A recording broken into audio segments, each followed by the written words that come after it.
সুযোগ ল'ব পাৰোঁ আৰু আপোনালোকৰ হৈ আমি যাতে এই মেমৰেণ্ডাম আৰু কনষ্টিটিউশ্যনখন যাতে তেওঁক আমি গিফ্ট কৰিব পাৰোঁ। গতিকে মোৰ শ্ৰদ্ধা ৰাইজসকল, আপোনালোকে ইমান ৰ'দৰ মাজত আপোনালোকে বহি আছে, আমাৰ আই মাতৃসকল আছে, যুৱক বন্ধুসকল আছে।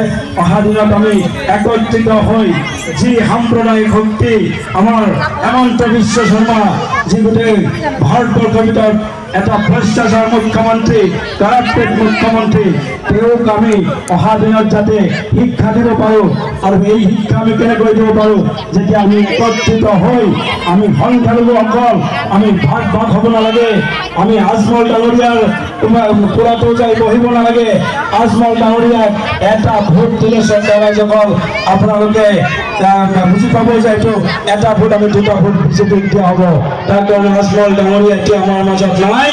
আজমল ডাঙৰীয়া তেখেতৰ বন্ধু হেমন্ত বিশ্ব শৰ্মা ডাঙৰক সহায় কৰি আছে।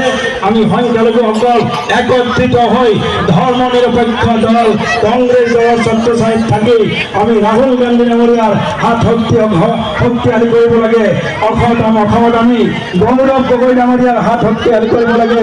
অসমত আমি আমাৰ ভূপেন বৰা ডাঙৰীয়াৰ হাত শক্তিশালী কৰিব লাগে। তেতিয়াহে